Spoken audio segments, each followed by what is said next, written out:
Assalamualaikum warahmatullahi wabarakatuh. Pada kesempatan ini saya akan membahas mengenai uh, jawaban UTS semester ganjil untuk mata kuliah metode pengukuran fisika. Jadi ketika mengkoreksi kemarin saya banyak sekali menemukan yang masih kesulitan ya pengerjakannya. Jadi kita akan bahas, mudah-mudahan dengan dibahas kedepannya kalian bisa memperbaiki lah, kita bisa lebih paham. Jadi soalnya ada 4. Kita bahas soal pertama dulu. Kita baca baik-baik soalnya. Rancanglah sebuah analisis grafik untuk menentukan besaran fisis yang diminta. Jadi ada 3 sistem fisis, kemudian nanti instruksinya adalah ubah persamaan yang diberikan menjadi bentuk linier atau Y sama dengan MX ditambah C, atau bisa pakai Y sama dengan BX ditambah C.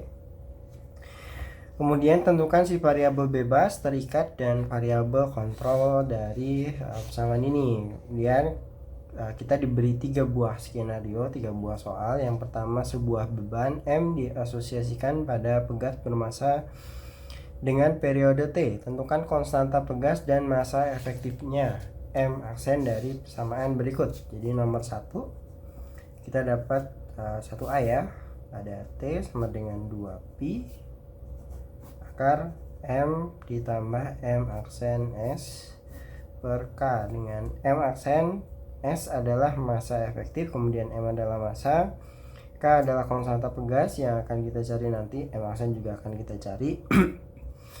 Kemudian sebuah beban M diosilasikan pada pegas bermassa dengan periode T ya. Nah, jadi kalau di sini kan kita bayangkan dulu rancangan eksperimennya. Pada rancangan eksperimen ini berarti kan ada sebuah benda gitu, kemudian diikat pada sebuah pegas, kemudian kita osilasikan, maksudnya kita beri simpangan sedikit sehingga dia akan berosilasi atau naik turun.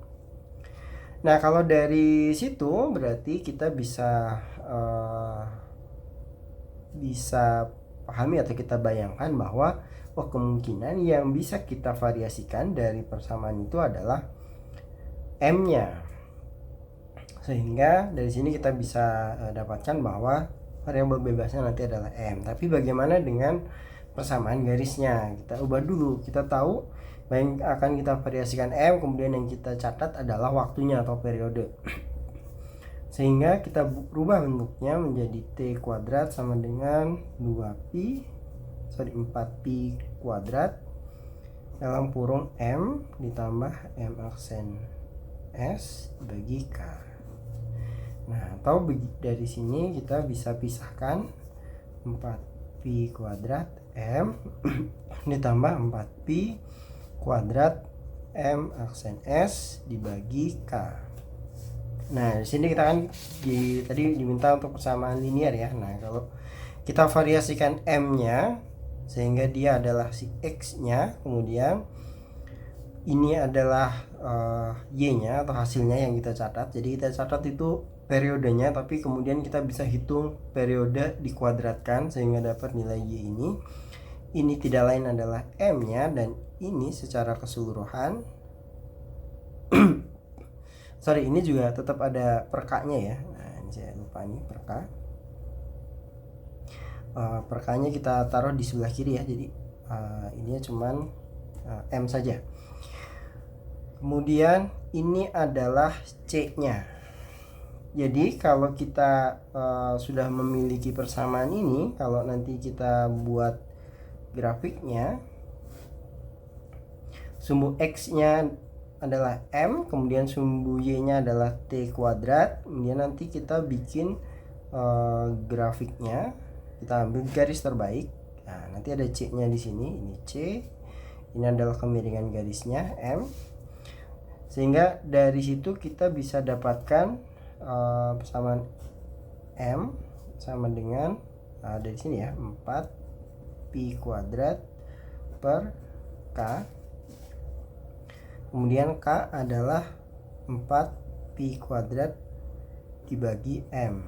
Nah, ini agak Taruh ya. Nah, M yang dimaksud di sini bukan gradiennya, atau biar tidak bingung ya, gradiennya atau di sini yang kita sebut dengan M, kita akan ganti dengan B saja. Jadi di sini saya kasih B.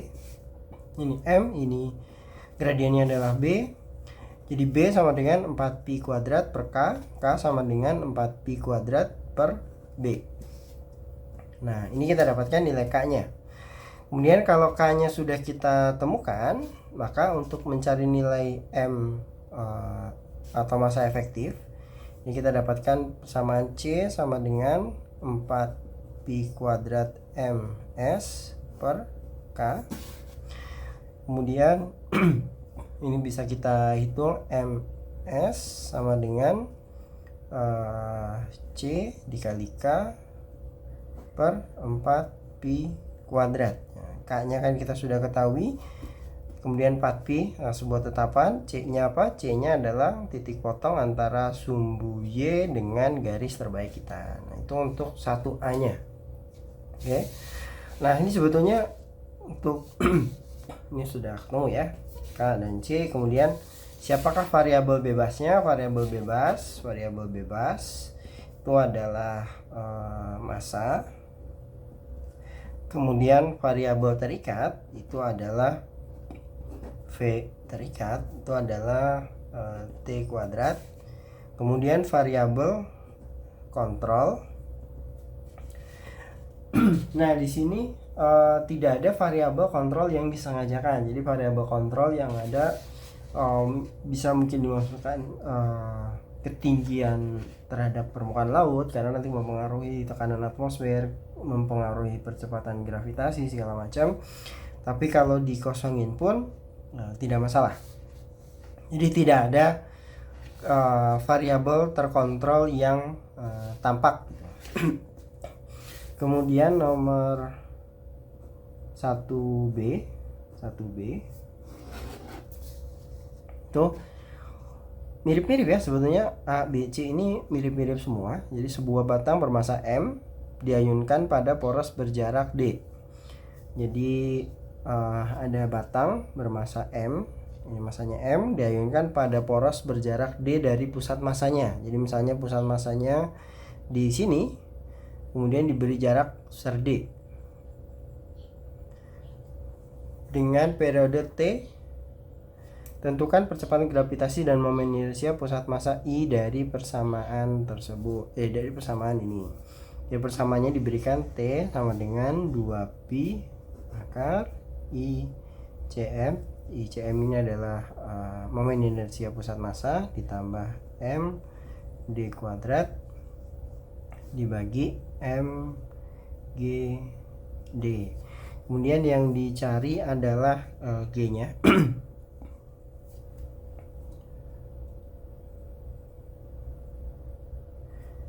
Oke, sehingga di sini kita lihat apa sih yang bisa kita variasikan ya. Apakah kita bisa memvariasikan massa yang diayun, atau kita bisa memvariasikan jaraknya atau D-nya atau T-nya. Nah, biasanya kalau T itu sesuatu yang berhubungan dengan waktu itu kalau dalam ini kan, dalam mekanika ini jarang bisa kita variasikan dengan tepat ya. Jadi T-nya tidak, kemudian G dan I adalah yang kita cari, otomatis tidak bisa divariasikan. Nah, jadi tinggal M dan D. Tapi kalau kita lihat persamaan ininya ya, persamaannya, M ini akan ada di dua, atau kita, karena kita sudah tahu T-nya adalah bukan variabel bebas, jadi T kita bisa keluarkan akarnya biar mudah. P, kemudian ini berarti ICM dibagi MGD ditambah 4pi M. M-nya bisa dihilangkan ya, ini M-nya berarti D kuadrat dibagi dengan G D, berarti ini juga bisa dihilangkan. Kuadrat sama dengan 4pi ICM per MGD ditambah 4pi D per G. Nah,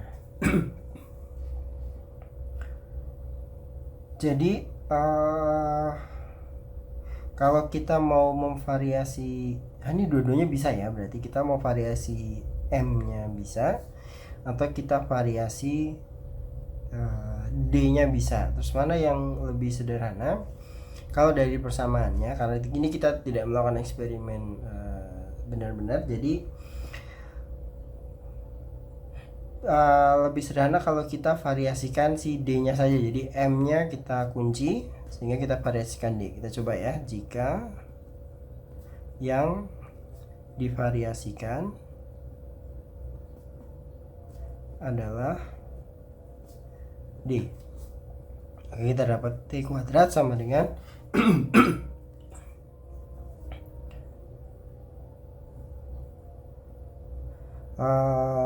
saya baru ingat. Jadi ya kita coba dulu.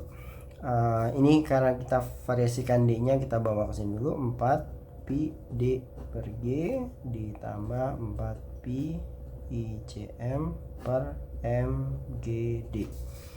Nah, kalau kita variasikan D-nya, berarti kita agak pisahkan sedikit. T kuadrat sama dengan 4 pi D per G ditambah 4 pi I per MGD. Nah, perhatikan di sini kalau yang kita variasikan adalah D-nya, misalnya ini X, ini B-nya atau gradien, ini adalah Y-nya, maka seharusnya ini adalah C-nya ya. Nah, tapi kita perhatikan D ini kan variabel bebasnya, variabel yang kita buat selalu berubah-ubah. Kemudian kita lihat responnya atau kita lihat nilai Y-nya. Sedangkan di sini, nah di C itu harus konstan nilainya ketika kita melakukan perubahan terhadap sumbu X-nya. Karena kan C tadi adalah pertemuan atau garis singgung antara garis terbaik dengan titik singgung antara garis terbaik dengan sumbu Y ya. Nah, kalau di sini D-nya berubah-ubah, maka ini otomatis juga akan berubah-ubah. Sehingga kita tidak bisa menggunakan D sebagai variabel bebas. Lalu apa yang jadi variabel bebas? Karena D tidak bisa, maka ini ya, jika yang diberikan kepada D, maka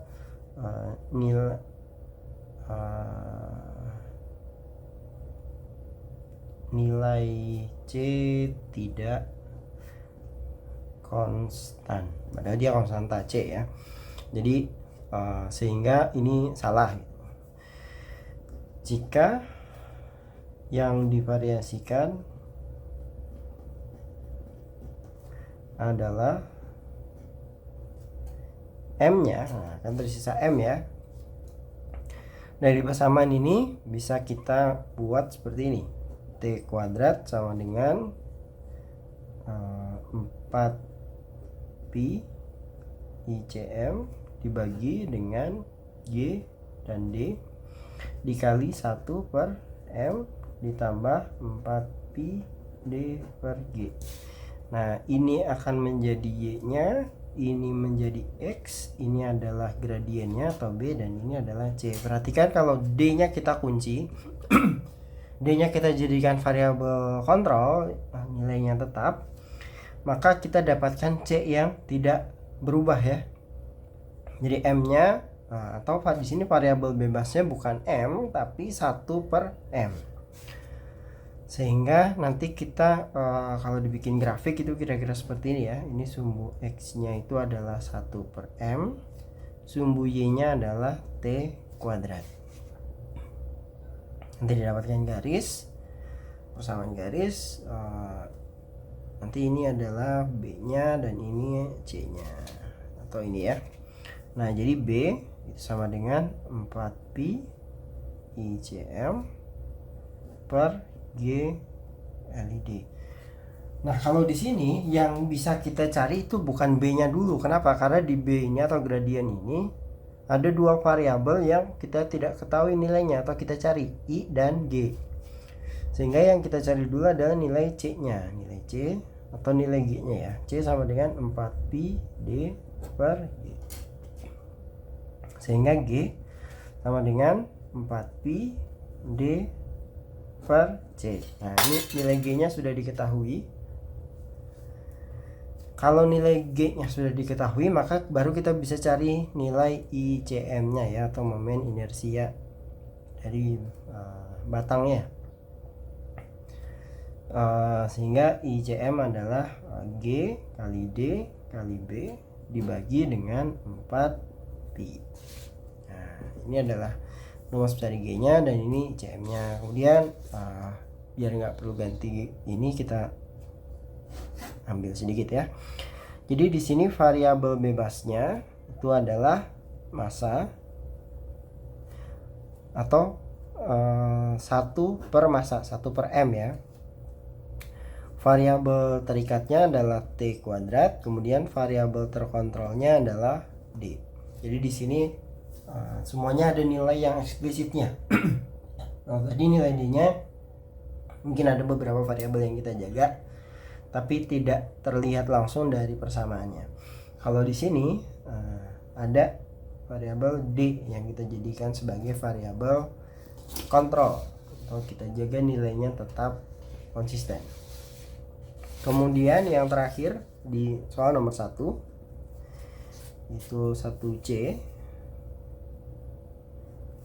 itu dua beban identik. Nah, ingat ini bebannya ada 2 ya, diletakkan sejauh R dari pusat batang.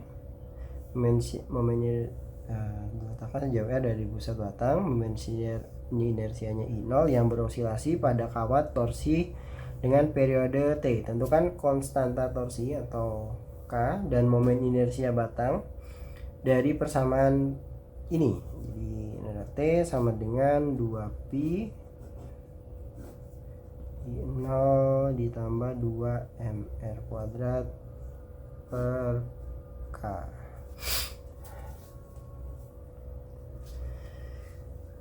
Nah, kalau dari sini sudah cukup jelas ya pembagian ininya. Jadi ini bisa T kuadrat sama dengan 4pi I0 per K ditambah 4 dikali 2 jadi 8 M 8pi M R kuadrat dibagi K. Nah, ini adalah C-nya, ini adalah Y-nya. Nah, mana nih kira-kira yang jadi sebagai variabel bebasnya? Apakah kita memvariasikan si bebannya, atau kita variasikan jaraknya? Jadi ini kalau kita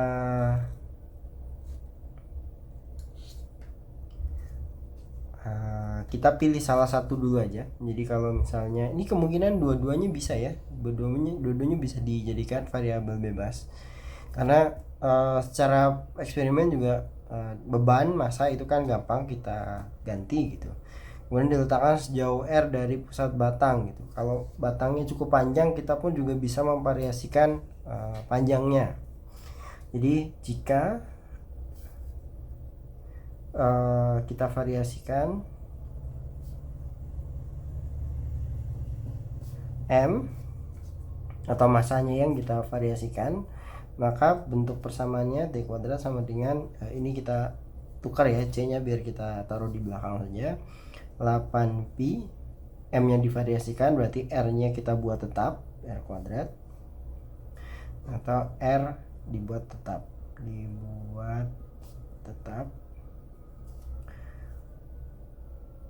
M dibagi dengan K tambah 4pi I0 per K. Nah, ini adalah Y nya, ini X, kemudian ini B, ini C. Nanti persamaannya atau grafiknya kira-kira ini M, ini T kuadrat. Ini C, ini B. Jadi dari sini kita dapatkan bahwa B sama dengan 8pi R kuadrat dibagi kappa. Ya sudah, lambangnya kappa ya, bukan K.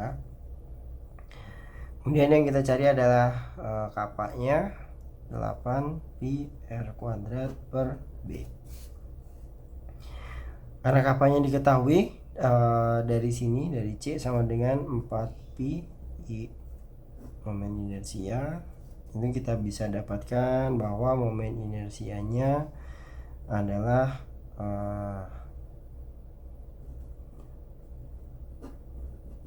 nah ini ya.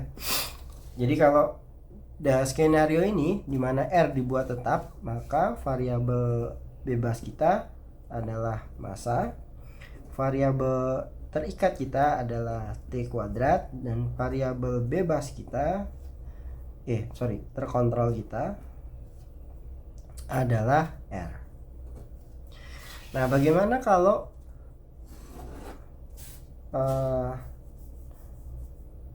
M-nya yang dibuat tetap? Jika M dibuat tetap, jadi masanya yang kita geser-geser, bisa tidak? Kita coba dulu ya. T kuadrat sama dengan 8pi M R kuadrat Y, ini per K ya, per kappa. B ini adalah X nya ditambah 4pi I0 per kappa. Nah, sama ya. Jadi ini juga bisa. Ini baik kita mau mengunci M-nya supaya tetap atau R-nya yang kita buat tetap, keduanya bisa digunakan untuk mencari nilai kappa dan nilai I0. Kalau skenario ini, maka nanti grafiknya X-nya adalah R kuadrat, Y-nya adalah T kuadrat, B-nya adalah 8pi M per kappa, sama dengan 8pi M per B. Kemudian C-nya adalah 4pi I0 per kappa, sehingga I0-nya adalah C kappa per 4pi. Nah, itu ya. Kemudian variabel bebasnya menjadi R, variabel terikatnya tetap T kuadrat, variabel kontrolnya adalah M. Jadi M-nya yang dijaga tetap. Nah, itu kira-kira jawaban nomor 1 ya. Ya, sekarang kita bahas soal nomor 2. Jadi di sini soalnya adalah diberikan data hasil pengukuran sebagai berikut. Ada 5 hasil pengukuran. Kemudian tuliskan kembali data hasil pengukuran tersebut dalam bentuk ralat mutlak dan ralat nisbi dengan menggunakan penulisan hasil pengukuran yang tepat. Nah, di sini ada dua poin yang diminta ya. Jadi penulisan dalam bentuk ralat mutlak dan ralat nisbi. Kemudian poin kedua adalah menggunakan penulisan hasil pengukuran yang tepat, karena di sini diberikan penulisannya masih kurang tepat. Nah, di sini diberikan 3 data yang diberikan dalam bentuk ralat mutlak atau ralat absolut, ada 2 yang menggunakan ralat nisbi. Nah, sebelum mengerjakan, mungkin ada yang lupa apa itu ralat mutlak atau ralat nisbi ya. Kalau ralat mutlak itu ini ya, yang di nomor P ini. Jadi diberikan nilai mutlak atau nilai absolutnya, nilai sebenarnya 0,01 gitu. Kemudian kalau yang nisbi atau relatif ya, ralat relatif itu persentase. Nah, kalau yang ini mungkin intuitif. Kalau yang persentase ini, misalnya kalau yang ralat mutlak itu kita kasih lambang ini aja ya, ralat mutlak. Itu lambangnya begini. Kemudian kalau ralat nisbi itu kita pakai lambang ini. Nah, ralat nisbi ini itu bisa didapatkan dengan misalnya ini ada sebuah hasil pengukuran gitu ya, P ini aja langsung di sini ya, P plus minus delta P itu sama dengan 12,0 plus minus 0,01 gitu. Nah maka sigma P nya atau relat nisbi P nya itu bisa didapatkan dengan delta P dibagi dengan P dikali 100%, sehingga nanti hasilnya dalam bentuk persen gitu ya. Kemudian kalau mau cari diketahui relat relatifnya, terus kita pengen cari relat mutlaknya gimana ya, tinggal dikalikan saja ya. Berarti delta P itu sama dengan P dikalikan dengan ini ya, sigma P gitu. Ya, kemudian kita ke soalnya ya. Jadi kita bikin tabel aja. Ini adalah relat mutlak, kemudian ini relat nisbi. Ini nomor 1. Nah kita lihat soal nomor 1.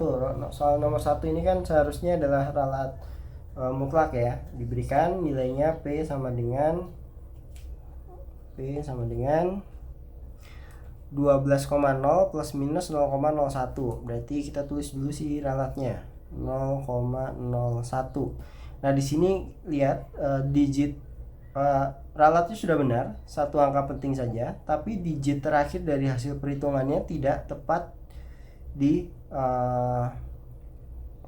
tidak sama dengan digitnya si relat. Berarti ini kita tambahkan 12,00.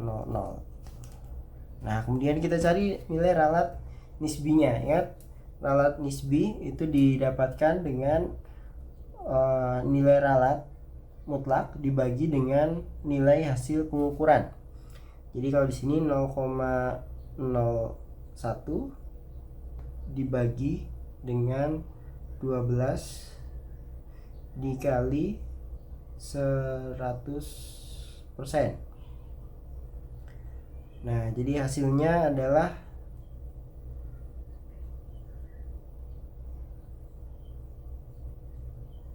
sebentar, ini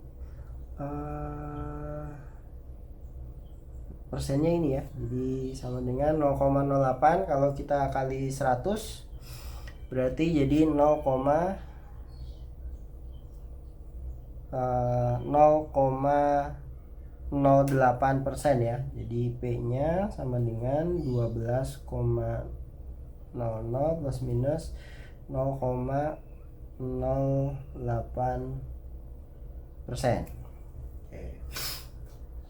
Dia nomor 2 ini 1,546 plus minus 20 ya. Nah, jangan lupa di sini diberikan satuannya. Nah, selalu tulis satuan untuk menyatakan hasil pengukuran ya. Kemudian yang kedua adalah L. Sini diberikan 1546 dengan relat 20.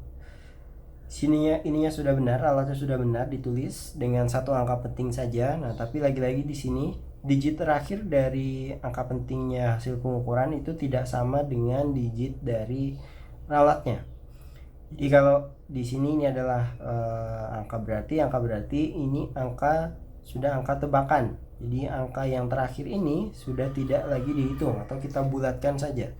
Sehingga penulisan yang benar adalah 1550 plus minus 20 mm. Nah gini aja ya, nggak perlu dirubah jadi 10/3 atau satuannya dirubah gitu. Bukan, yang kita cari adalah ini tadi, penulisan dalam bentuk relat mutlak dan relat nisbi dengan menggunakan hasil pengukuran yang tepat. Oke, kita cari lagi nilai ininya, berarti 1000 kita hapus dulu, 20 dibagi 1550. Ini harusnya dikali 100 gitu aja ya, persennya nggak usah di ini. Jadi relatifnya adalah Nah, ini tulis lagi 1550 plus minus 1,3% meter. Nah, kenapa kalau persen bisa dua angka penting atau ini? Karena sebenarnya aturan angka penting yang satu angka penting saja itu memang berlakunya pada ralat mutlak ya. Kalau ralat nisbi itu sebetulnya tidak terlalu ada aturannya. Jadi bebas saja kalian mau ambil 3 angka penting, 2 angka penting, atau 10 angka penting, tapi ya buat apa itu. Jadi 1 sampai 2 angka penting sudah cukup menggambarkan ya. Ya, nomor 3 ini. Nah, ini kalau yang nomor 3 ini T, ini baik penulisan ralatnya ini sudah salah ya. Karena apa? Karena ada beberapa angka penting di sini. Nah, kita sederhanakan dulu, kita jadikan satu angka penting saja. Jadi satu angka pentingnya kan berhenti di sini ya, di 3. Karena belakangnya adalah 5 dan 3 adalah bilangan ganjil, maka dibulatkan ke atas. Jadi ralatnya adalah 0,004. Ralatnya berhenti di 3 angka penting, jadi hasil pengukurannya juga 3 angka di belakang koma. Jadi hasil pengukurannya juga akan kita hentikan di 3 angka di belakang koma, 1, 2, 3. Berarti 1,254 plus minus 0,004 meter. Kemudian untuk ralat nisbinya 0,004 dibagi dengan 1,254 dikali 100, jadi 0,3% ya. 1,254 plus minus 0,3%, satuannya adalah meter. Ini tadi milimeter ya, bukan sentimeter. Ya, nomor 4. Nah, nomor 4 ini kita diberikan ralat nisbinya. Jadi kita hitung dulu ralat absolutnya. Caranya gimana? Tadi dikalikan aja ya. 120 dikali 5%.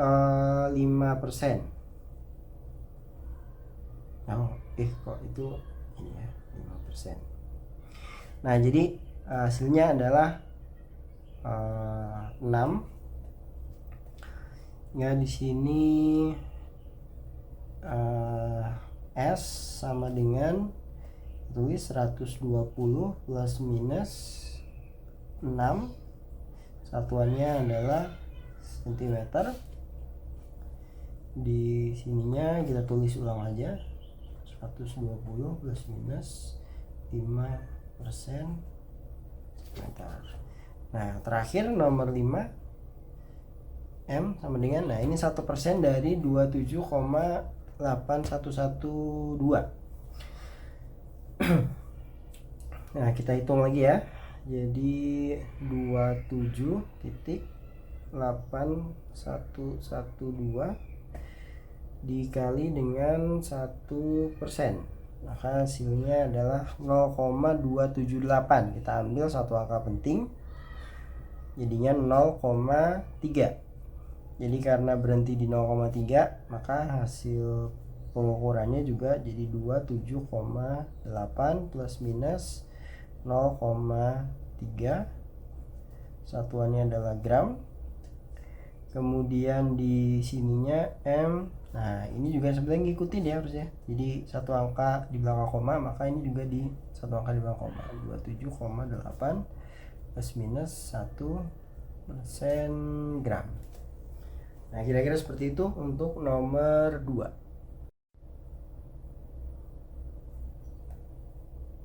Oke, sekarang kita mengerjakan soal nomor 3. Nah, ini soal nomor 3 ini memang paling panjang dan pamungkas ya, karena sebetulnya ini 2 soal yang saya gabung menjadi satu. Nah, soalnya adalah sebuah silinder pejal terbuat dari logam diukur masanya dan dimensinya untuk menentukan massa jenisnya ya, rho. Persamaan yang digunakan adalah rho sama dengan M per pi R kuadrat H. Kemudian dengan M adalah massa silinder, R adalah diameter silinder, dan H adalah tinggi silinder. Anda diminta menghitung massa jenis beserta ralat gabungan menggunakan metode perambatan ralat.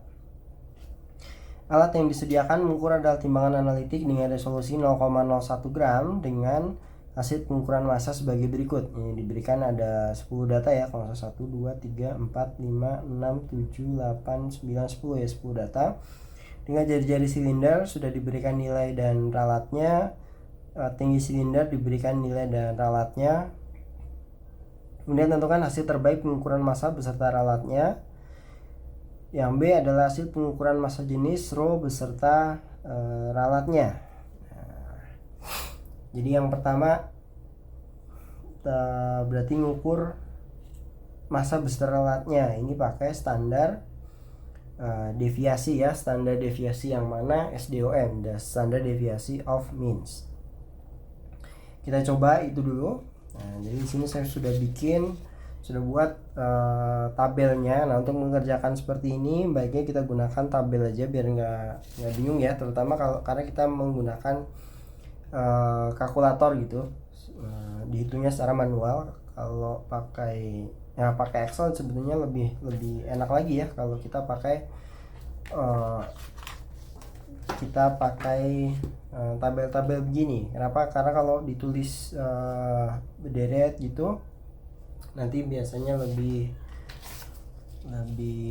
gampang, ada lebih mudah terselip sesuatu gitu. Nah ini perhatikan bahwa yang saya tulis cuma 2 angka di belakang koma. Kenapa begitu? Padahal di soalnya ada 3 sampai 3 angka di belakang koma ya. Nah kalian harus cermat bahwa alat yang disediakan adalah timbangan analitik dengan resolusi 0,01 gram. Jadi ini seperti ketika di kelas ya, waktu case base itu saya sudah menjelaskan bahwa hasil pembacaan itu bergantung pada resolusinya. Kalau resolusinya cuma 2 angka di belakang koma, tidak mungkin dia menghasilkan pengukuran lebih dari 2 angka di belakang koma, karena tidak ada angka yang ditampilkan di situ. Nah, jadi yang diambil itu sebetulnya cuma 2 angka di belakang koma. Nah, kalau kita lihat dari datanya, sebetulnya ini kan kalau dari sini kita bisa asumsikan bahwa atau kita kira-kira ya, bahwa ralatnya itu berarti ada di angka 2 angka di belakang koma dan tidak jauh-jauh dari 2 atau 3. Kenapa? Karena distribusi nilainya itu berkisar dari 1 sampai 4 aja. Jadi 1, 2, 3, 4. Jadi cuma ada 3 simpangan. Nah, simpangan itu paling jauh itu 3, kemudian kita bagi 2 jadi cuma 1,5. Nah, kalau hasil dari standar deviasi kalian kok ternyata menyimpang jauh, berarti ada yang salah dengan cara perhitungannya. Nah, ini saya akan coba hitung satu persatu ya, biar saya juga merasakan apa yang kalian rasakan ketika UTS gitu. Jadi saya hitung satu persatu. Yang pertama kita cari nilai sumnya dulu ya. Nah, oke, kita rumus dari standar deviasi of means yang kita gunakan untuk mencari ralat M. Nah, kita tulis dulu aja ya. Ralat M itu tidak lain adalah akar dari sigma X bar dikurangi X kuadrat dibagi dengan N min 1 ya, dengan N nya adalah 10. Jadi sebetulnya tujuan kita bikin tabel ini untuk mencari sigma X bar min X. Untuk mencari X bar min X, otomatis kita harus mencari nilai rata-ratanya dulu, X bar. Jadi di sini setelah kita cari sigmanya, kita cari X barnya. X bar itu kan berarti sigma X dibagi dengan jumlah data atau 10 gitu ya. Jadi kita hitung nih satu-satu. 25,44 ditambah 125,41 tambah ide bagus juga untuk mencoret kalau yang sudah di ini ya, biar nggak kelewat atau kelebihan gitu. 125,44 tambah 125,42 tambah 125,43 tambah 125,41 43 lagi. Nah ini kan kalau nggak dicoret mungkin tadi udah belum dijumlahkan gitu ya. 125,44 tambah 125,42 125,43 125,43. Nah, kita cross check lagi ya, karena ini salah satu sedikit aja ya udah, apalagi kalau di awal gini ya, jadi sia-sia nanti waktunya. 44 sudah, 41 udah, 44, 42, 43, 43 lagi, 44, 42, 43, 43. Nah hasil totalnya adalah 1254,29. Kemudian kita bagi 10 hingga rata-ratanya adalah 125,429.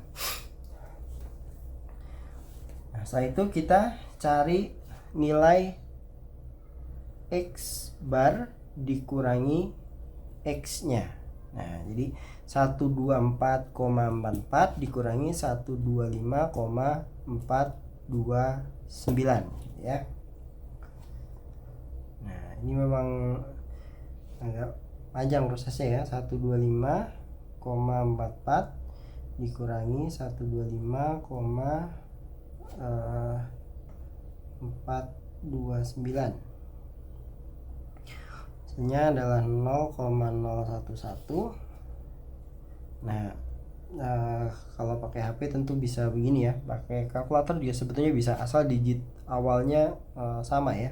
Nah, ini kan kebetulan sama, jadi bisa kita lakukan seperti ini. 1, nanti ini minus 0,019, kita ganti jadi 4, 0,011 ganti jadi 2, minus 0,009 jadi 3, 0,001, di bawah juga sama 0,001, ini 4 ya, berarti 0,011, 2 berarti minus 0,009, 43 berarti 0,001, 43 lagi berarti 0,001. Cek lagi ya, ada 10 ya, 1, 2, 3, 4, 5, 6, 7, 8, 9, 10. Nah, kemudian yang kita cari ini adalah sigma dari kuadratnya ini. Nah, jadi ini kita kuadratkan lagi. Nah,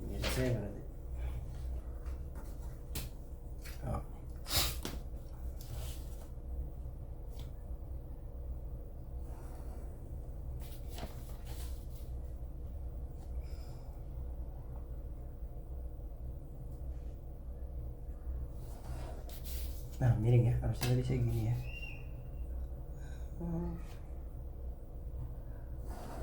Oke. Maka ini harus dicari sigmanya, gak perlu ya, jadi nyari sigmanya nanti yang setelah dikuadratkan. Jadi ini X bar min X kuadrat.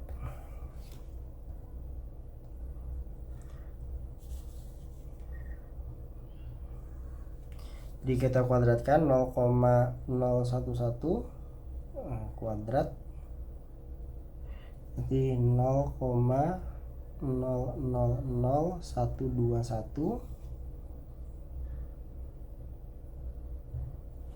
kemudian minus minusnya di sini ya, minus 0,019 kita kuadratkan, hasilnya adalah tetap minus, kita kurung tutup ya. Nah, baru dikuadratkan jadi minus 0,000361 di 0,011 kuadrat, nanti 0,001 0,00121 minus 0,009 kuadrat berarti 0,3481 ya. Oke.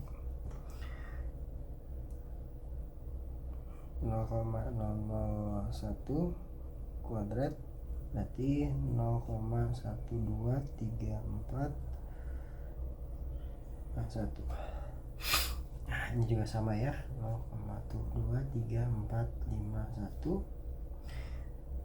Ini 0,1235121, 0,1234481, 0,1234551, 23451 ya.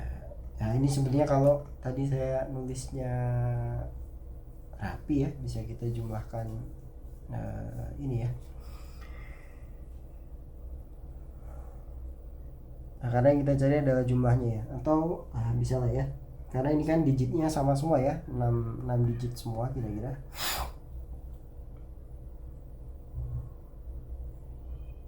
Ya, 6 digit semua. Jadi bisa kita jumlahkan saja langsung 1, 2, 3, 4, 5, 6, 7, 8, 9, 10. Oke, 1 ada tambahan 1 di sini. 3, 9, 11, 11, 19, 21, 21 berarti 9, ini 2 ya. 2, 2, 3, 6, 8, 9. Nah, 9. Jadi 0,23000009990. Berarti kalau di sini, nah ini kan berarti kita sudah dapatkan sigma x bar min x kuadrat ya. Jadi ini sama dengan akar dari 0,0000990 dibagi dengan n-nya 10 per 10 min 1 sama dengan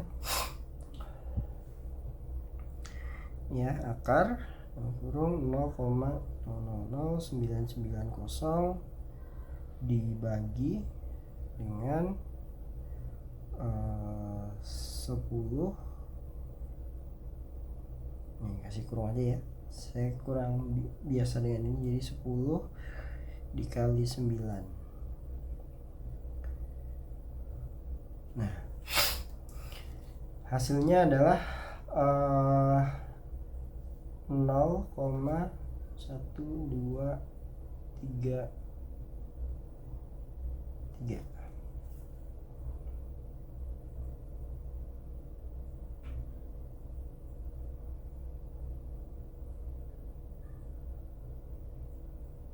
Atau karena kita ambil satu angka penting jadi 0,003.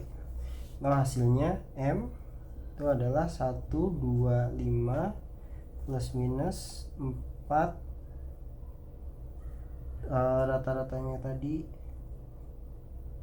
429 ya, 429.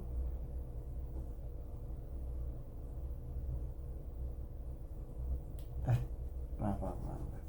Jadi M-nya itu adalah 125,429 plus minus 0,003. Nah, ini adalah hasil standar deviasinya. Kalau kita hitung semua data ini itu kira-kira masuk di di sini ya. Meskipun sebetulnya tidak wajib semua karena standar deviasi kan hanya ini ya 68%. Nah, kira-kira ini jawaban nomor A. Nah, kalau kalian sudah bisa mengerjakan ini, kalian sudah dapat nilai 20. Nah, kemudian selanjutnya kita kerjakan yang B-nya. Kita ganti halaman aja ya. Yang B-nya hasil pengukuran massa jenis beserta ralatnya. Jadi kita tulis ulang rumusnya ya. Yang dicarikan adalah rho sama dengan M per Pi R kuadrat H. Ini variabel yang sudah diketahui, yaitu R sama dengan 2,345 plus minus 0,005 cm. Oh ya, M kita tadi jangan lupa diberi ini beri satuan ya, yaitu gram. R H-nya sama dengan 10,12 plus minus 0,02 cm. Nah, tadi M-nya sama dengan 125,429 plus minus 0,003 gram.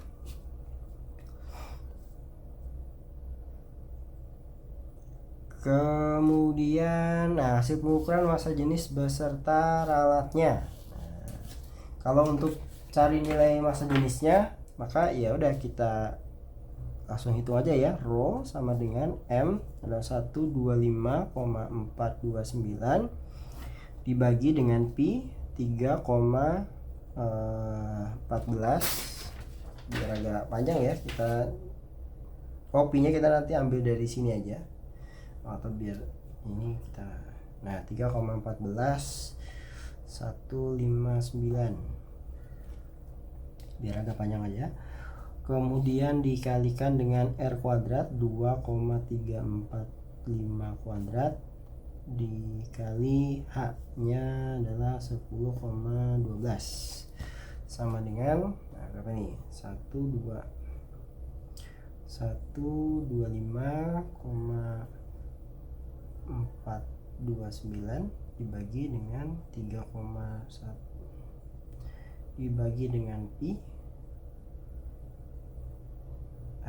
Ini saya takutnya nanti ini ya, Pi dikali 2,345 kuadrat dikali 10,12 kurang tutup sama dengan 0,71743. Kemudian kita ingin mencari si ralatnya atau delta rho. Nah, delta rho itu bisa kita dapatkan dari akar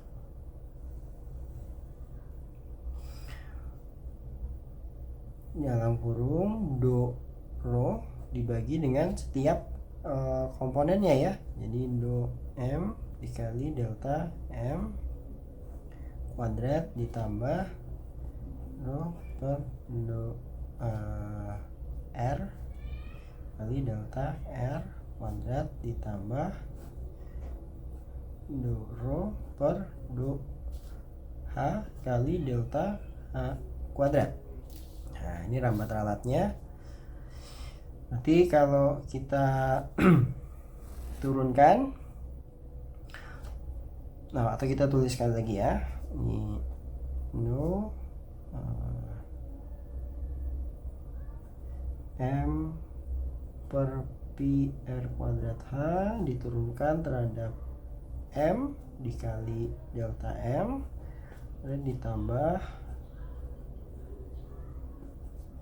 M per Pi R kuadrat H dikali dengan delta, ini bukan M tapi R ya, delta R kuadrat ditambah do per do H M per Pi R kuadrat H dikali delta H kuadrat.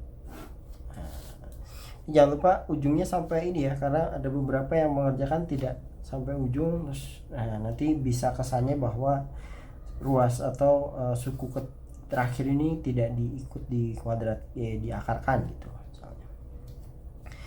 Nah, ini M per Pi R kuadrat H diturunkan terhadap M, jadi hasilnya adalah 1 per Pi R kuadrat H dikali delta M kuadrat ditambah dengan ini diturunkan terhadap R ya, berarti ini kan R kuadrat itu bisa naik jadi R min 2. Nah kalau kita turunkan jadinya min 2 M per Pi R pangkat 3 H dikali dengan delta R, kemudian kuadrat ditambah yang terakhir H, berarti ini H itu kan bisa naik ke atas jadi H pangkat min 1 ya, jadi kalau diturunkan jadi minus M per Pi R kuadrat H kuadrat dikali delta H kuadrat. Nah ini atas sampai ujung. Nah kita masukkan angka-angkanya.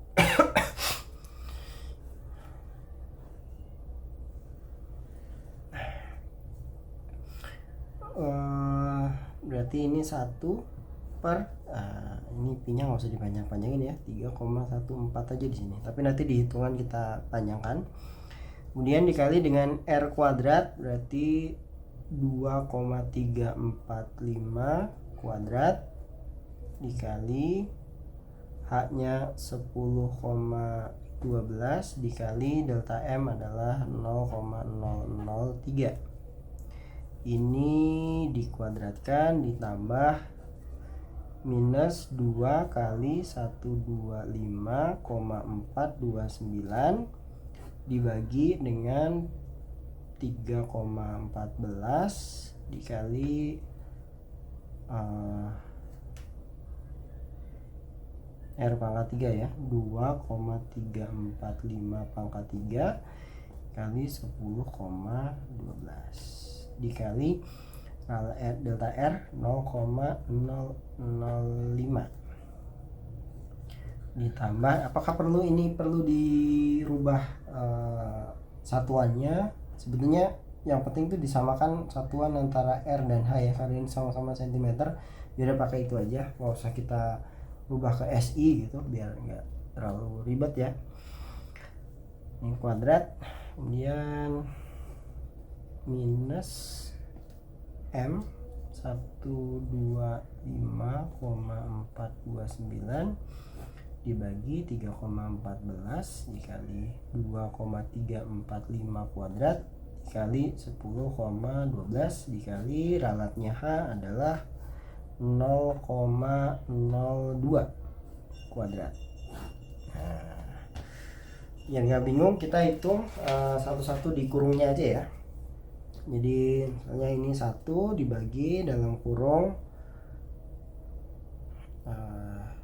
ini aja 0,003 dibagi dalam kurung 3,14. Kita pakai pi aja di sini karena ada pi, dikali 2,345 pangkat 2 dikali 10,12 kurung tutup sama dengan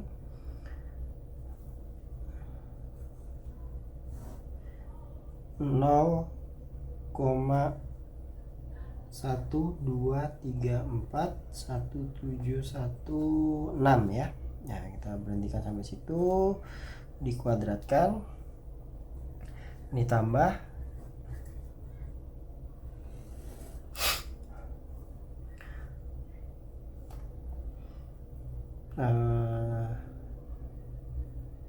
ini ya 2 minus 2,1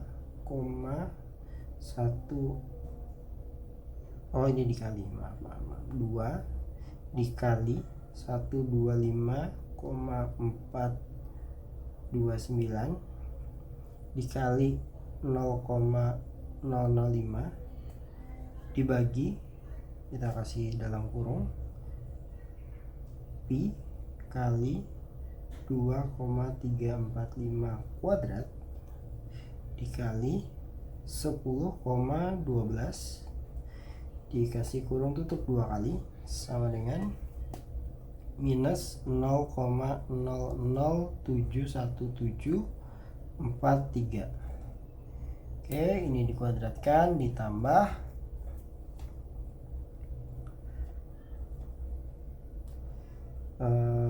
minus 125,429 dikali 0,02 dibagi dalam kurung pi kali 2,345 kuadrat dikali 10,12.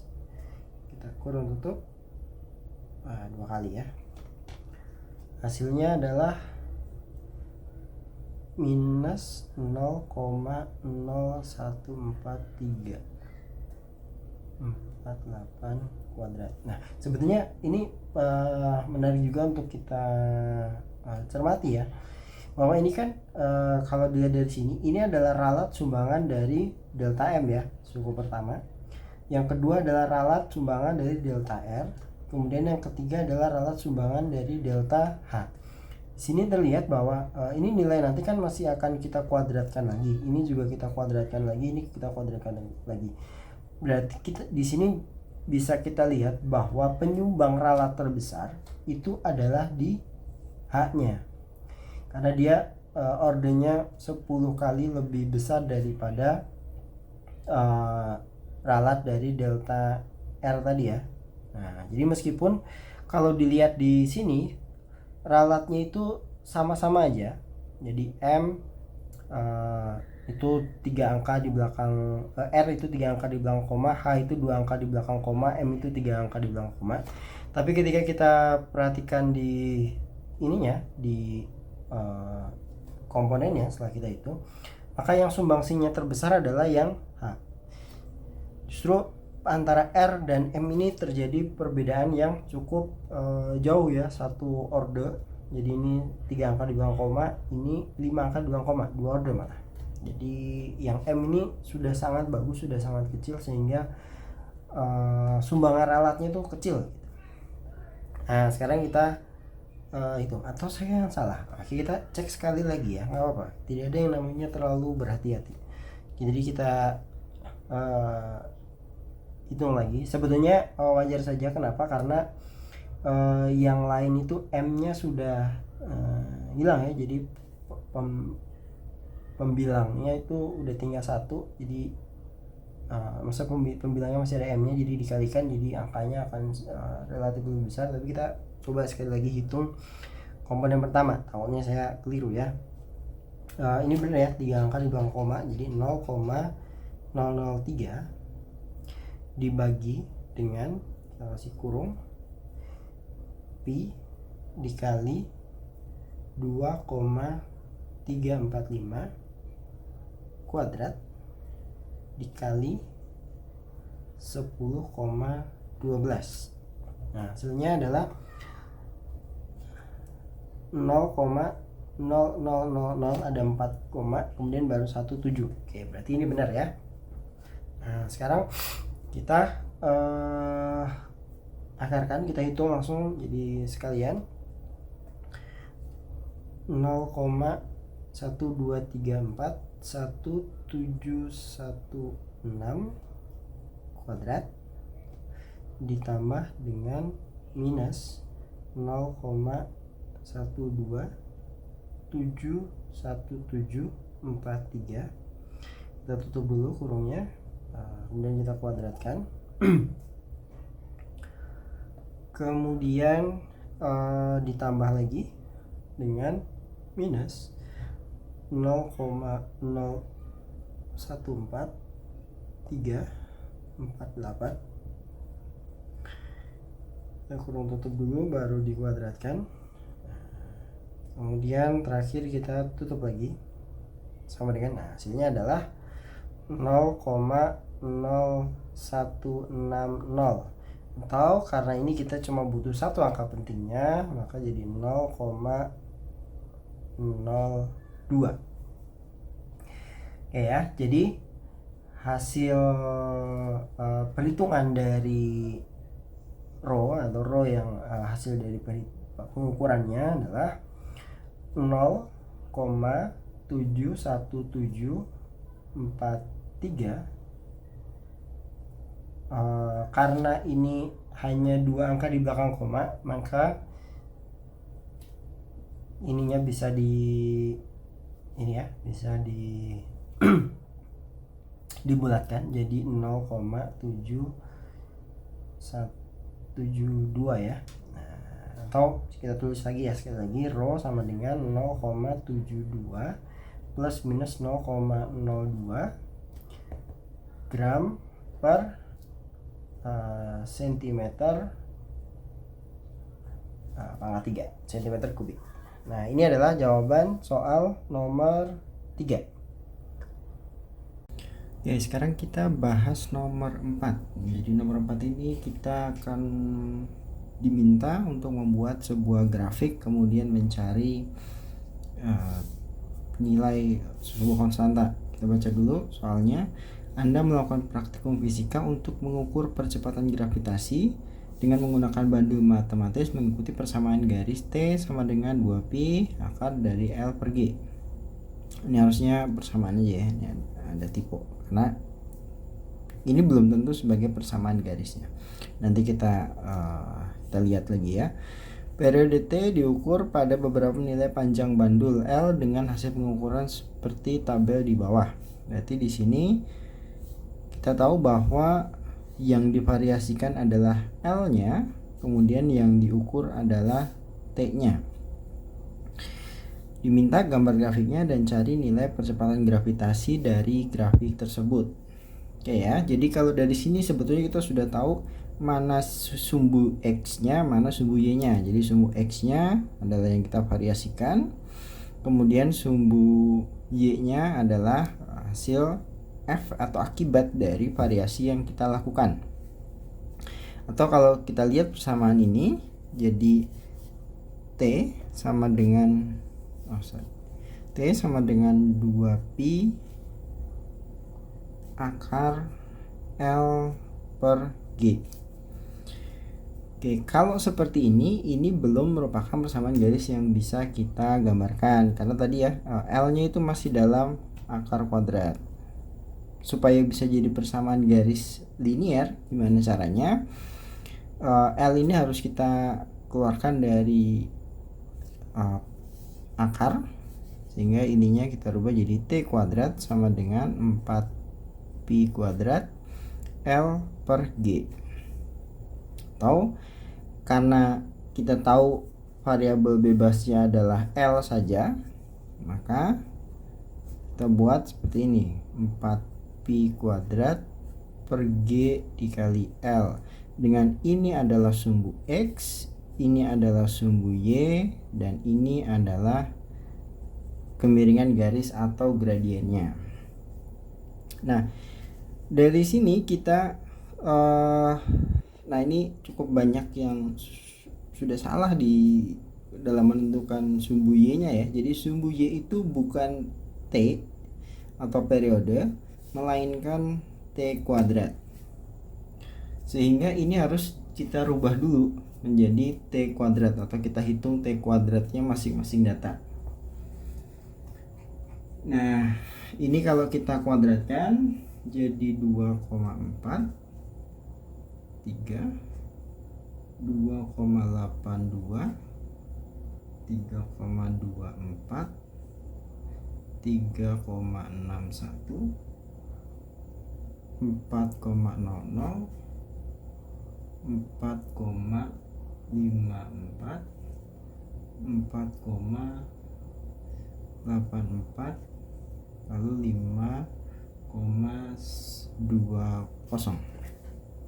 Nah, ini adalah sumbu Y-nya, ini sumbu X-nya. Nah, sekarang sebelum kita menggambar si grafiknya dalam kertas milimeter block, kita harus menentukan rentang sumbunya gitu. Jadi grafik yang kita gambar ini nanti kenaikan kelipatan itu berapa, kemudian mulainya dari mana dan berakhir di mana. Kalau untuk X-nya kita perhatikan dulu persamaan garisnya kan seperti ini ya, T kuadrat sama dengan 4pi kuadrat per G dikali L. Di sini tidak ada C-nya, sehingga kita dimungkinkan untuk menggambar grafiknya tidak mulai dari skala 0, X sama dengan 0. Jadi kita bisa mulai di tengah. Kenapa? Karena nanti kalau kita dari 0 ada space yang kosong, jadi dan itu tidak memberikan data apa-apa. Jadi kalau di sini bisa kita mulai dari 0,6 atau 0,5, kita kasih jarak supaya titik data awal pertama itu tidak pas di sumbu Y. Jadi rentang sumbu X-nya, sumbu X itu rentangnya dari 0,50 sampai 1,4. Nah ini kan datanya ada 1, 2, 3, 4, 5, 6, 7, 8, ada 8 data ya. Berarti kalau kita kasih spare 1 di depan, kita kasih spare 1 lagi di belakang, sehingga kita punya 10 skala nanti di sumbu X nya. Jadi ini nanti sampai 1,40. Kemudian di sumbu Y nya itu mulai dari 2,43 sampai 5,20. Ini cukup jauh ya, cukup besar rentangnya. Jadi kalau kita hitung misalnya 5,2 dikurangi 2,4 itu berarti 2,8 ya, 2,8. Kalau kita mau bikin kita bagi 10 gitu, misalnya 10 bar itu ada 2,8. Nah ini Y nya akan sedikit lebih tinggi ya, kita nggak bisa ngambil 10, nggak bisa cuman mengambil 10 saja.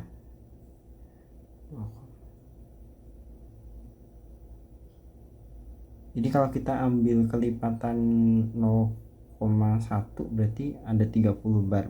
Kalau saya ambil kelipatan 0,2 berarti ada 14. Oke, kita ambil kelipatan 0,2 saja. Jadi startnya ini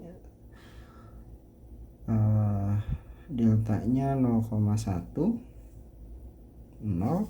Kemudian di sumbu Y itu rentangnya kita ambil dari 2,40 sampai 5,20. Dipasin aja karena udah terlalu banyak ya, berarti ada 15 garis ini nanti dengan masing-masing kelipatannya 0,20. Maksudnya apa kelipatan ini nanti? Jadi kalau dalam milimeter blok ini, kalau kalian perhatikan ini kan setiap garis yang tebal ini itu ada 5 garis yang lumayan tebal. Jadi semakin lama semakin ini ya. Jadi ini ada garis sangat tebal, ini panjangnya adalah 5 cm. Ini sudah dibagi-bagi menjadi 5 segmen ya, 5 segmen. Kemudian masing-masing segmen juga dibagi menjadi 10. Jadi kalau kita mau bikin sumbu X nya rentang kelipatan 10 dengan selisih atau deltanya 0,1, berarti kita akan ngambil space segini ya, 2 kotak besar ini. Kemudian untuk sumbu Y nya tadi butuh 15 titik, berarti kita akan ngambil cukup tinggi nih. Nah, saya takutnya nggak kelihatan dari sini ya. Jadi saya akan butuh 3 bar. Jadi cukup besar grafiknya, dan sayangnya tidak bisa tidak bisa simetris. Gak apa-apa, karena memang datanya seperti itu. Atau bisa tapi ini tidak pakem ya. Jadi kalau kalian menemukan formulasi supaya dia jadi lebih simetris gitu, misalnya kelipatannya 0,3 gitu, nah itu bisa juga kalian coba.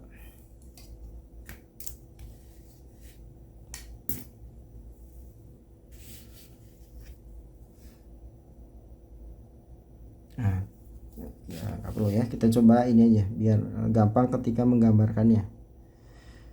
Oke, kita beri garis dulu untuk X nya.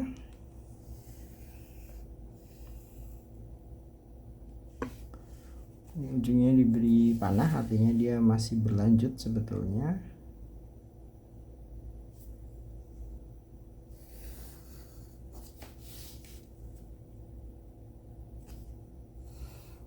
Oke. Nah, pertama kita lihat titik awalnya ya. Ini jangan lupa kita beri keterangan bahwa di sini adalah 0,5 sumbu X-nya. Titik koma karena udah komanya digunakan untuk memisahkan desimal ya. 2,40. Oke. Nah, jadi nanti di setiap titiknya, mudah-mudahan kelihatan ya. Jadi setiap titik ini, karena ini ada 0,5 dengan kenaikan 0,1, berarti ini 0,6. Ini adalah 0,7. Ini adalah 0,8. Perhatikan bahwa saya membuat garis scale bar ini tepat di titik setelah ini ya, 1 cm di sini, atau pas garis yang agak tebal. Tapi kalau di sini nggak terlalu kelihatan ya. Intinya adalah satu kotak sangat kecil ini adalah 1 mili, kemudian kotak yang agak besar dan agak tebal itu 1 cm. Nah, saya pakai ini sebagai acuannya. Maksudnya gimana? Jadi nanti kalau data saya ada 0,61, berarti dari titik ini saya tambah satu kotak kecil ini. Jadi 1 mili lagi ditambahin gitu. Oke, karena ini 0,8 kita lanjutkan dulu ya. 0,9, 1,0, 1,1, 1,2, 1,3, 1,4, 1,5. Nah, ini untuk X-nya. Kemudian untuk Y-nya tadi kita mulai dari 2,40, kenaikan 20, berarti setiap satu garis ini saya naik 0,2. Jadi dari 2,4 jadi 2,6, naik lagi 2,8, lagi 3,0, 3,2, 3,4, 3,6, 3,7, ini 3,8, 4,0, 4,2, 4,4, 4,6, 4,8, 5,0, 5,2, 5,4. Nah, kita cross check lagi ya. Jadi data paling kecil yang kita punya itu 2,43, itu bisa digambarkan di titik ini. Kemudian data paling besar kita 5,2 itu bisa kita gambarkan di titik ini. Jadi rentang skala sumbu Y-nya itu sudah memenuhi. Jangan lupa kita beri nama sumbu X dan sumbu Y-nya. Jadi sumbu X-nya adalah periode. Kalau bisa langsung pakai simbolnya aja atau ditulis periode, tapi jangan lupa skalanya. Di sini kita pakai meter ya, oke, meter. Kemudian ini adalah T kuadrat. Nah, bukan T saja ya. Jadi yang kita pakai untuk sumbu Y adalah T kuadrat, sehingga satuannya adalah sekon kuadrat. Sekarang kita mulai menggambarkan titik-titiknya. Yang pertama, ini titik pertama adalah 0,60, X nya 0,60, Y nya adalah 2,43. Nah, perhatikan, dan cukup kelihatan jelas ya. Jadi 0,6 di sini, kemudian nilai Y nya 2,43. Ya, 2,43 itu kan titik ini ya, titik paling bawah ini. Kemudian dilebihin 3. Nah, tapi kan tiap garis ini selisihnya adalah, tiap garis ini ya, selisihnya 0,2. Artinya setiap garis blok yang kecil-kecil tadi itu adalah 0,02 karena kan dibagi 10 ya. Jadi kecil-kecil ini nilainya 0,02. Jadi kalau saya mau menggambarkan 2,43 itu saya ambil titiknya di titik 0,6 ini. Terus ke atas berapa kotak? Jadi bukan 3 kotak tapi 1,5 kotak. Jadi 1,5 kotak dari sini 1,5. Nah ini titik paling kecilnya. Nah sebetulnya kalau pengen lebih bagus ini agak ke bawah lagi ya. Jadi dimulainya nggak di 2,40 tapi 2,20, tapi nanti jadi makin panjang. Saya takut nggak kelihatan di kamera, jadi nggak apa-apa lah. Secara prinsip benar, cuma secara estetik agak kurang gitu ya. Kemudian 0,7 sumbu y-nya 2,82. Jadi sini ini 2,8 terus naik 0,02, berarti itu satu titik, satu kotak kecil 2,8. Nah di sini titik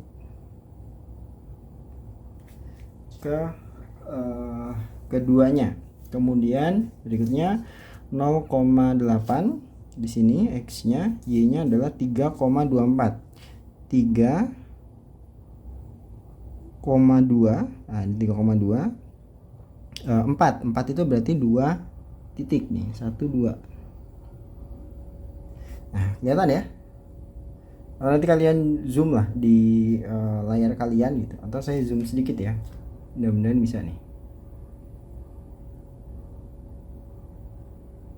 Nah ini ya, jadi ini 3,2 terus lebih 2 kotak kecil, nah 2 garis kecil nih, jadi ini adalah 3,24. Oke, kita kembali lagi. Kemudian data 0,9 nya itu 3,61. Sini 3,6 lebihnya 1, berarti ada di dinaikin setengah garis saja, setengah garis. Yang selanjutnya di 1 itu adalah 4. Nah naik sini. Dan 1,1 itu, nah ini ya, saya tuh ngeliatin ya, 4,54.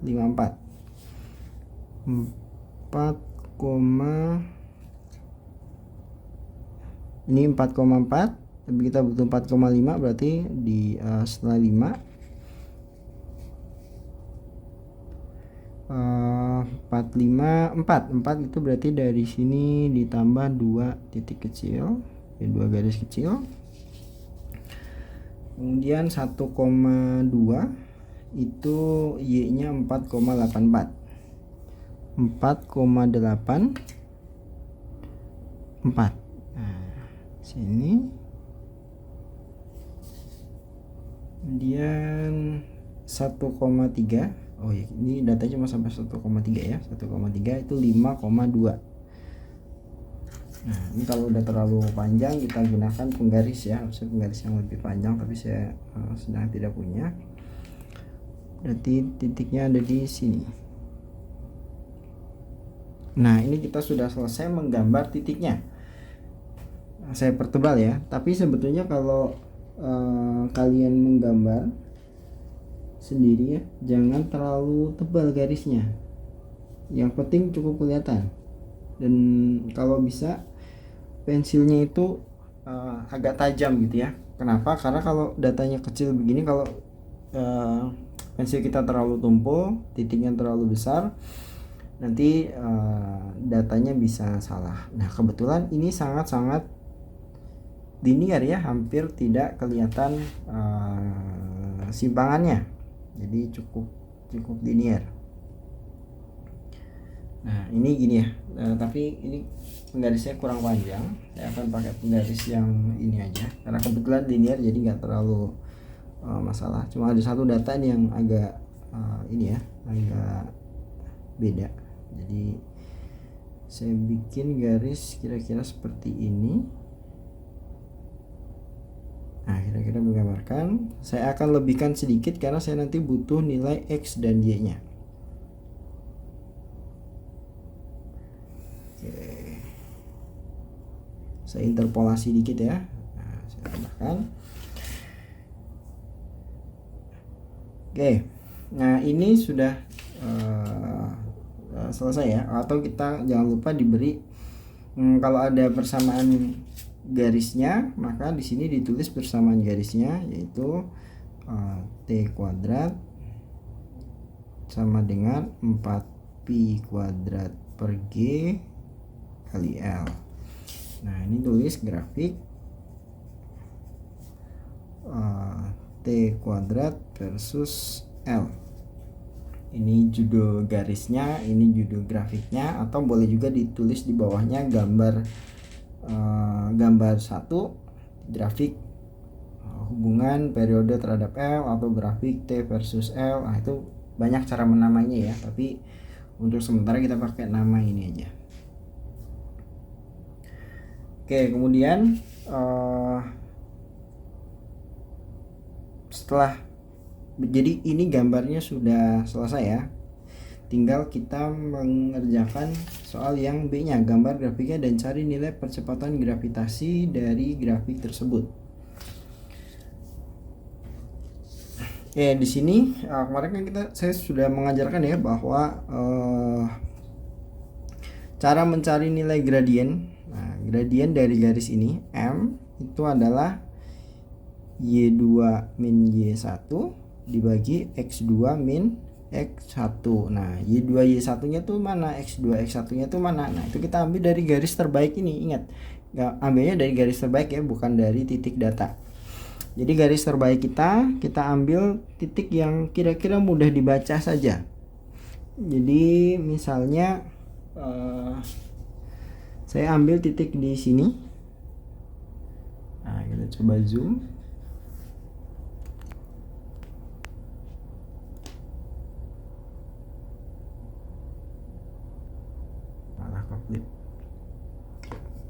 Nah, kita zoom di sini ya. Kita zoom sedikit lagi. Nah, ini tadi kan data di 5 titik. Ini ya, garis ini adalah 5,2 ya. 5,2. Berarti kalau saya ambil di sini titik ini adalah 5,3. Sumbu Y-nya 5,3 ya. Nah, sumbu X-nya berapa? Sumbu X-nya tadi ini, titik ini adalah 1,3.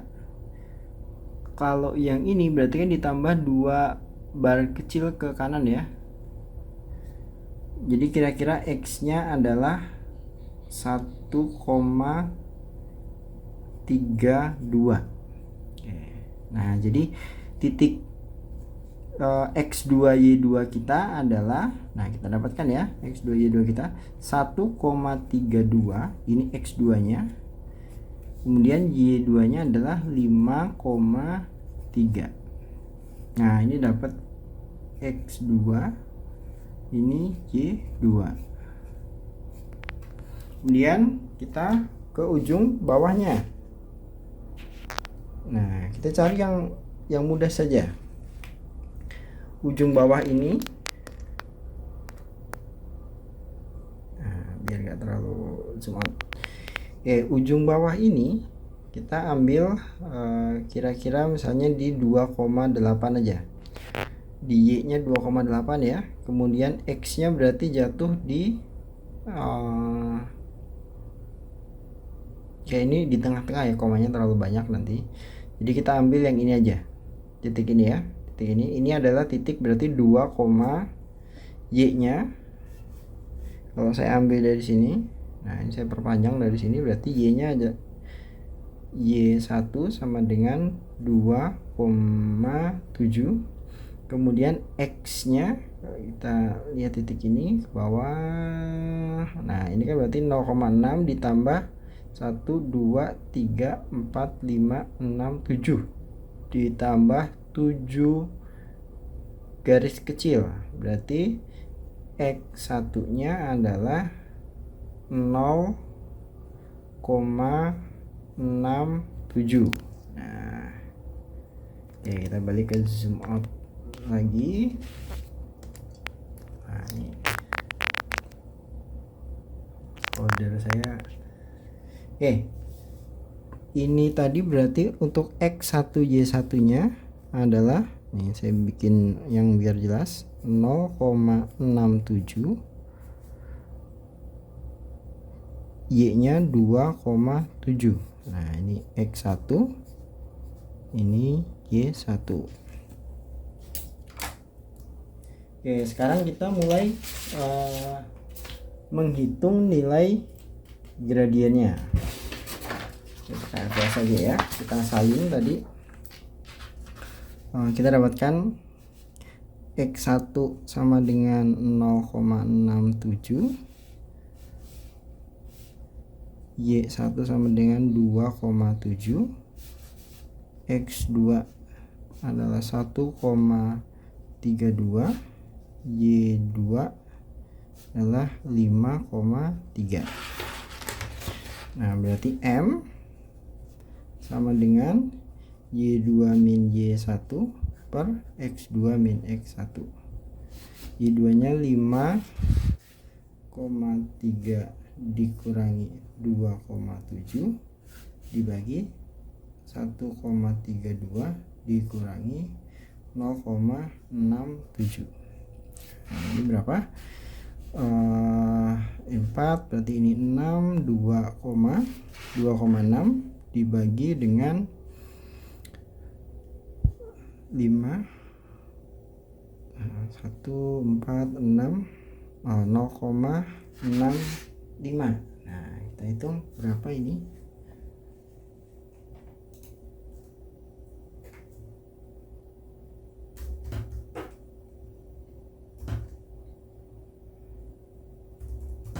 Hasilnya 4 ya, 4 pas ya. Oke, 4, hasilnya 4.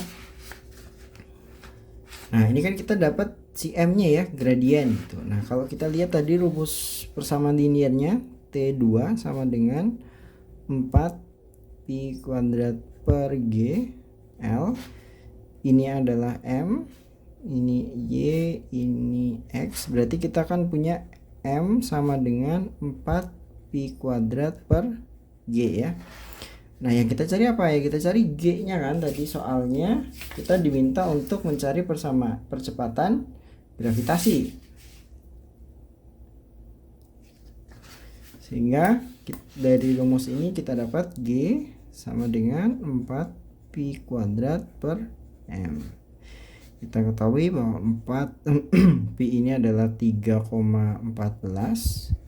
Kita kuadratkan dibagi dengan M nya ini tadi 4. Nah ini 4 dicoret, 3,14 dikuadratkan 3,14 sama dengan 9,8596.